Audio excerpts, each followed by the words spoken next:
วัสดีค่ะพี่น้องมากินเขาวกับแพรวจ้ามื้อนี้น้ำลายแตกหอมวันนี้นะคะแพรวได้ก๋วยเตี๋ยวเนื้อนะคะนี่จ้าก๋วยเตี๋ยวเนื้อเที่ยงของแพรวมื้อนี้ก็มีโหระพานะคะแล้วก็มีสลัดคอสนะคะแล้วก็มีผักพริกจีแล้วก็มีนัทภูมินะคะแล้วก็มีแคบหมูจ้ะมาเลยค่ะพี่น้องมากินน้ำแพรวจ้าก๋วยเตี๋ยวเนื้อหอมกระเทียมเจียวเองนะคะทุกคนมาค่ะโอ้ยโอ้ย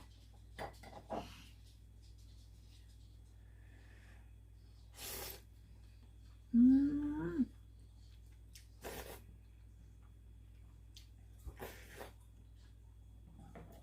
อร่อยมาก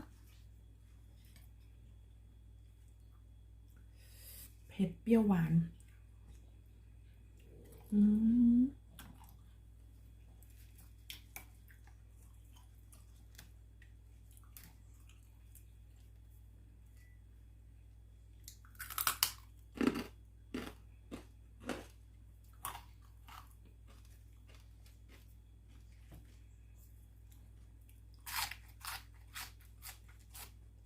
อื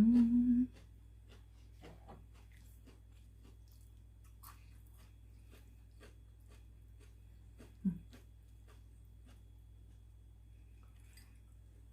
พอหายป่วยจากโควิดแล้วอยากกินอีหยังแซ่บๆนะแม่จ้าพี่น้อง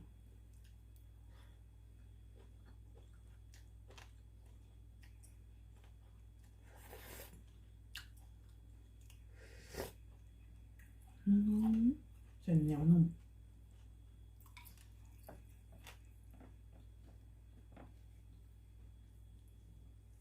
แค่ไปไทยเศษเนื้อมากค่ะก็เลยแบบต้มสูตรเร่งด่วนเลยใส่ผงสำเร็จง่ายๆอร่อยด้วยนะคะอืม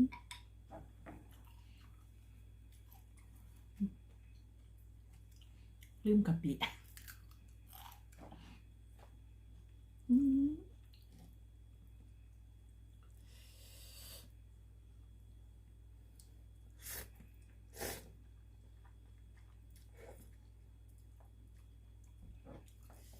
เลือดแห้งจ้ะ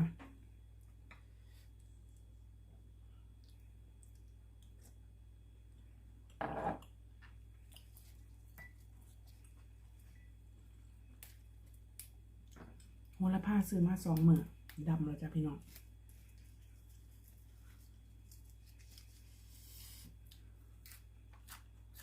อืมหอม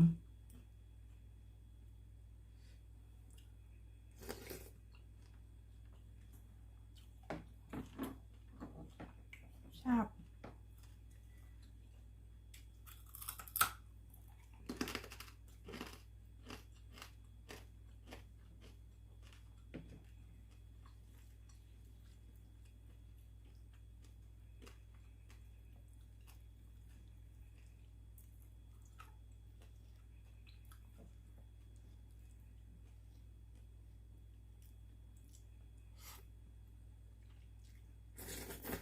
อืม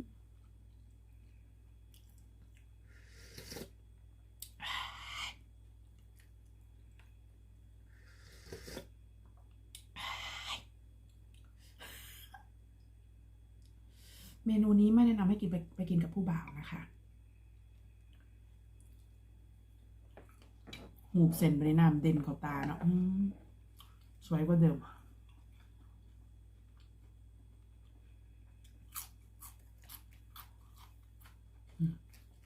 สวย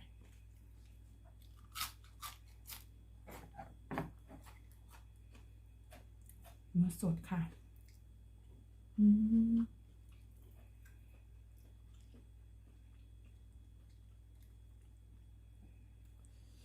คือแสบแถวเห็ดเหล่งด่วน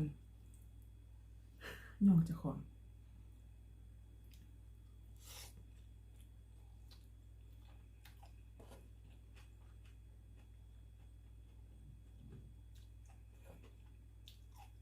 อืมพริกเฮียแล้วเนี่ยอืม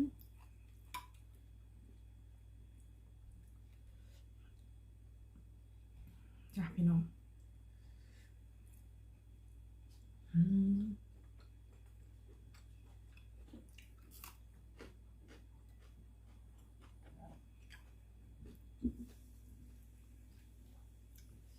ลืมกะปิ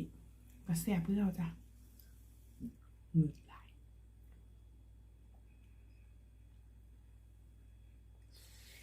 อืมอืม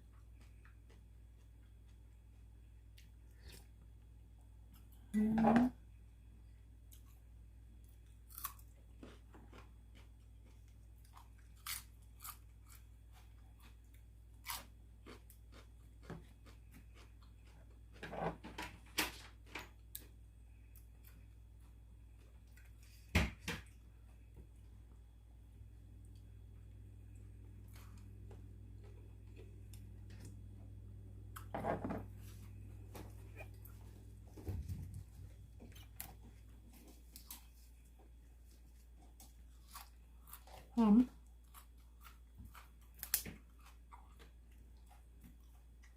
หอมไหม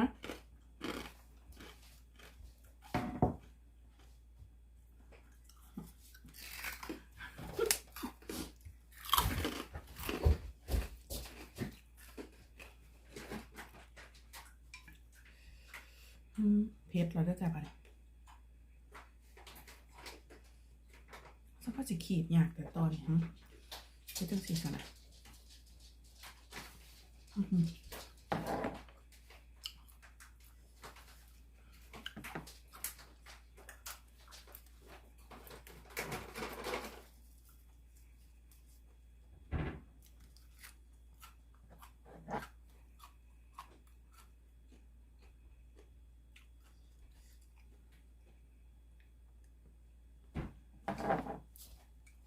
มอืม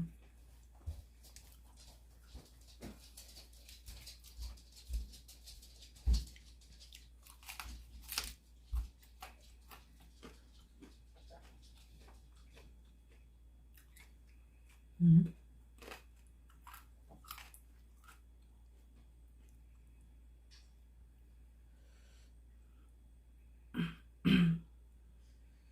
ของแพ้วนี่คิดว่าคงสิบ่รับรสรับกินคือสิบ่หายหรอกค่ะ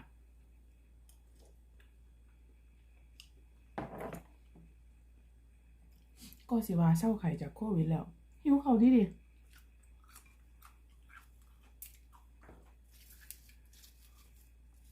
อนาคตจะเป็นยังไง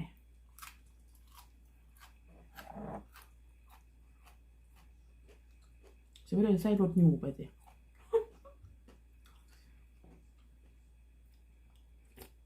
อืม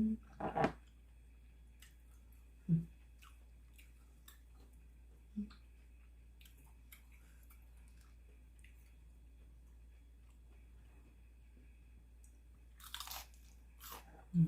มหอมแบบนี้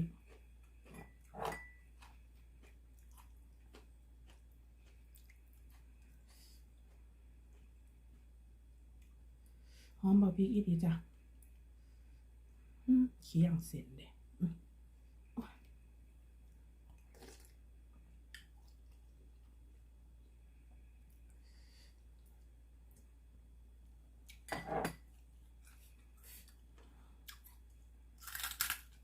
อืมก็แสบแทบ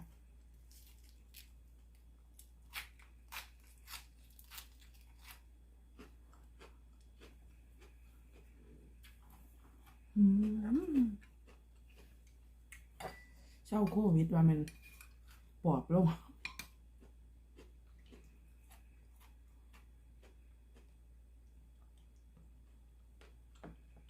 อืมจวด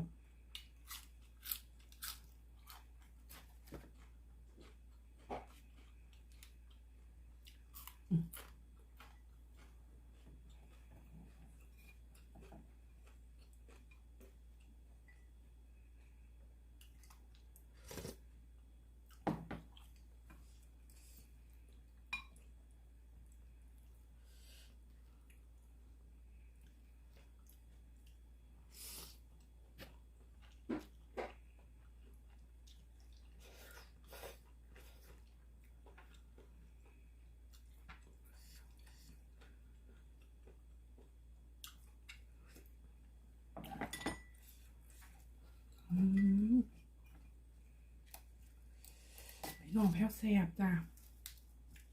เลือดแห้ง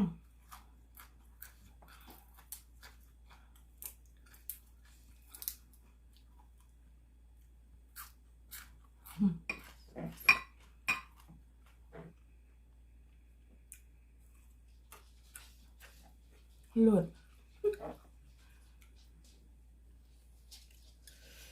โอ้พี่น้องจ๋ารถแพ้วห่างให้ระบายเนี่ยเถอะค่าสมเป็นแสน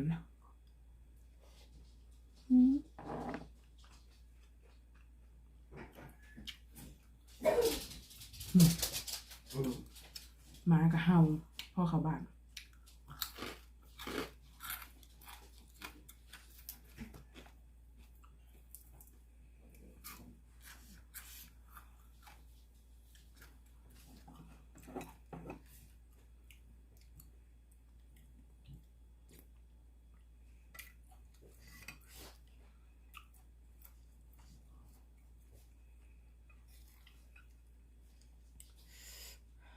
อะไรกูฟิน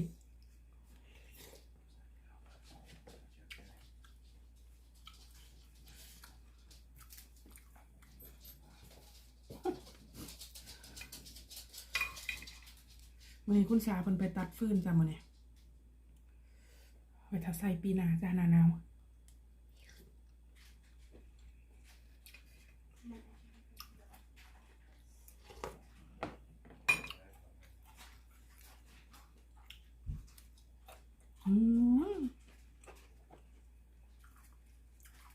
พี่น้องแพ้แซ่บ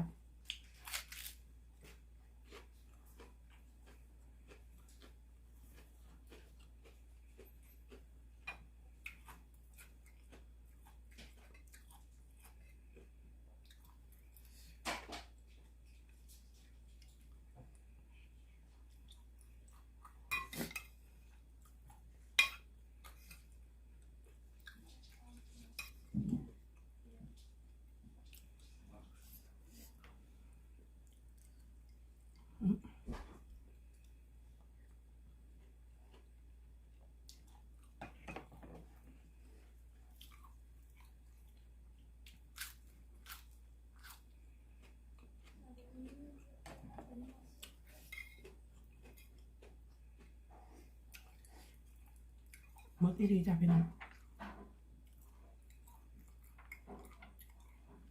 แคบหมูยังเป็นหยาบเอาไปโดนถึงเรื่องไหนแล้วตอนนี้พอสุก